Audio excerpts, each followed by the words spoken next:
Kita tinggal nunggu Kepres saja, ada Kepres dari Presiden mengenai timnya, dan saya sudah koordinasi dengan Pak Rosan, karena dulu saya yang nanganin, jadi supaya berlanjut, saya sudah beritahu Pak Rosan, dan Pak Rosan juga sudah sepakat untuk segera kita tangani bersama-sama.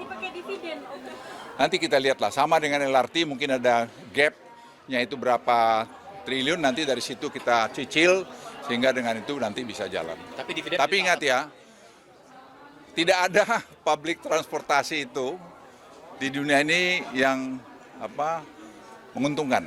Selalu banyak subsidi pemerintah, tapi tentu harus subsidi yang betul-betul terukur. Silakan. Kenapa? Ya, MBG ya, saya sudah sampaikan pada Pak Dadan waktu ke kantor, ya datanya harus diperbaikin dengan ke depan ini bukan hanya sekedar menghabiskan uang, tapi juga terbangun nggak ekosistemnya. Karena ada satu dapur, mesti membangun di sekitarnya, tentu ada produksi telur, produksi sayur, produksi buah, dan seterusnya. Sehingga ada lapangan kerja, ada pemerataan, dan seterusnya. Opung, soal family office, kan Pak Purbaya nggak mau biayain pakai APBN itu. Enggak ada yang salah itu. Ya memang nggak ada yang mau dibiayain. Nanti bagaimana Opung itu pembangunnya dari mana? Apa ya? Skema pembiayaan family office dari mana? Yang biayai dia sendiri, kan orang yang taruh duitnya di situ. Dia taruh duitnya di situ, di Indonesia, kita tidak pajakin waktu dia naruh, tapi waktu dia menginvestasikan di proyek-proyek Indonesia gitu yang kita pajakin. Dan kita menjamin kerahasiaannya dan menjamin keamanannya, dan itu yang saya katakan, kita membutuhkan mereka membutuhkan confidence dan trust pada pemerintah Indonesia. Makanya kita harus membuat special economic zone, dan juga betul-betul itu berlaku ya seperti apa yang berlaku di tempat-tempat internasional yang lain, dan itu kita harus, karena betul-betul menggaranti bahwa uang dia itu tidak hilang. Sedang dikerjakan. Sudah ada yang minat? Banyak. Dari negara mana saja? Banyak aja, dari mana aja. Kan orang sekarang Singapura mereka capek juga mungkin taruh sana. Di Tiongkok mereka ya pikir-pikir kenapa di Tiongkok bisa nggak di Indonesia, dan seterusnya. Banyak sekali. Ada nama-namanya Pak? Nama-nama yang sudah masuk untuk minat masuk siapa Pak? Ya bagaimana mau masuk kalau barangnya belum jadi. Ya itu sedang kita kerjain. Sekarang saya pikir ya dengan Menteri Keuangan yang baru mestinya lebih cepat. Ya, sampai sekarang kita sedang ada 2 tempat, dan nanti kepikiran mereka malah usul bagaimana kalau seluruh Bali dibikin jadi special economic zone. Presiden masih timbang-timbang, ya kalau saya bilang kenapa tidak. Tapi kalau pikiran saya, biar dulu kita bikin satu uji coba satu daerah, nanti kalau bagus, ya kita nanti scale up. 2 tempat, satunya lagi di mana? Jangan terlalu banyak, satu aja dulu. Apa? Tadi 2 tempat, satu lagi. Yang mana? IKN nanti bisa aja. Tapi saya bilang kita ini gini ya, kita jangan terus mau semua nggak jadi satu pun nanti. Apa?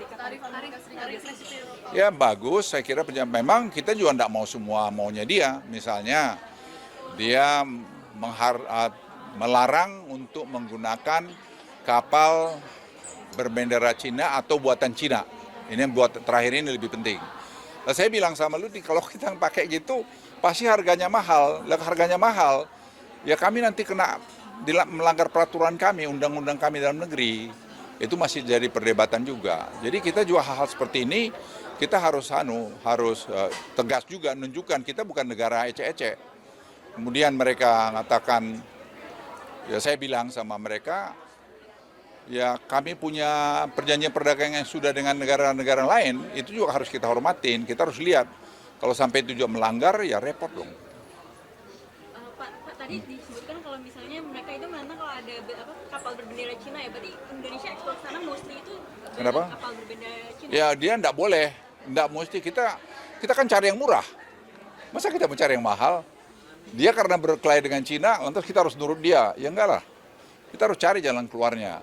Kita udah nunjukkan sama dia kok, kita punya bernegara yang berpendirian, Presiden sudah pidato di UNGA, Presiden sudah hadir juga di perdamaian Gaza, apalagi yang harus dibuktikan. Kita punya dignity kok, negara yang berdaulat. Ya, apalagi? Udah.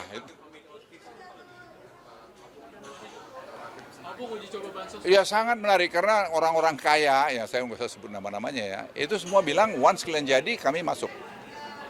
Ya, tapi kamu harus pastikan common law. Makanya saya katakan tadi kita koordinasi dengan dengan Mahkamah Agung dan Ketua Mahkamah Agung mengatakan itu dimungkinkan sekali dan itu bisa nggak melanggar aturan. Soal uji coba bansos digital waktu itu kan September, cuma berarti bulan depan. Jadi nanti saya rapat mungkin kalau tidak keliru ya 17 besok ya 18. Ya, minggu depan saya rapat dulu mendengarkan evaluasi dari hasil Banyuwangi. Makanya saya bilang kita harus betul-betul melakukan studi yang baik ya, proper study dan uji coba ini. Nah, saya akan dengarkan laporannya nanti. Bagaimana pelaksanaan kemarin itu 255.000 peserta kemarin yang di Banyuwangi, hampir 300.000 ya. Nah kalau ini laporan sementara yang saya terima ada kurang di sana sini, tapi saya kira manageable. Dan kalau itu sudah, nanti pertanyaan saya berikut sama tim besok hari tanggal 18, apa perlu kita uji coba lagi, di mana? Nah mungkin ada saya ada lempar kemarin apakah ada kabupaten lagi atau langsung ke provinsi. Ya, saya kira masih uji coba itu. Kalau uji coba itu nanti berhasil, saya usul Presiden untuk tadi bulan Maret, April, Mei, antara itu kita launching secara nasional bersama Presiden World Bank. Karena itu akan membawa reputasi Indonesia tambah bagus. Karena waktu saya ketemu kemarin dengan Managing Director dari IMF, Kristalina, saya cerita mengenai ini, dia terkagum-kagum bahwa Indonesia sudah begitu maju dan semua buatan dalam negeri. Ya, semua sampai hari ini kita belum keluar uang. Kita menggunakan apa yang ada dalam negeri, ada namanya Tubagus itu, nama Andika di situ, anak-anak muda yang ngerjakan. Dan itu sebabnya saya masih minta kemarin anak-anak muda dari ITB, UI, UGM itu disuruh ikut dalam ambil bagian. Karena ini proyek rame-rame, proyek negara. Berarti kuartal 2 fix kalau beres launching berarti tahun depan. Kenapa? April, Mei, Juni. Ya tergantung besok kita lihat. Kalau kita lihat itu, tapi saya targetkan bulan-bulan itu. Jadi Maret, April, Mei tahun depan. Diintegrasikan sama payment ID system. Semua langsung kita mau coba. Berarti sama. Ya, jadi kita lihat dalam setiap 2-3 tahun itu semua akan terintegrasi. 3 tahun mungkin ya. Ya term pertama Presiden selesai atau hampir selesai tahun terakhir, saya kira itu sudah akan terjadi. Dan itu yang membuat saya optimis.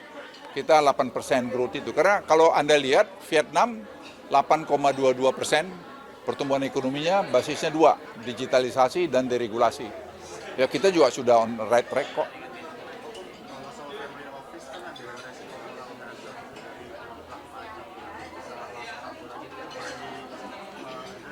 Ya kan semua itu sudah ada sistemnya ya. Pengemplang pajak itu, ya dia tidak akan bisa masuk di kita. Karena semua nanti basisnya sudah ada background check juga. Kita tidak mau uang drugs masuk di situ, uang-uangnya tidak mau. Kalau untuk yang pengemplang pajak domestik bisa masuk juga ke situ? Ya nanti kita lihat satu-satu, kita lihat satu-satu. Nanti kita lihat.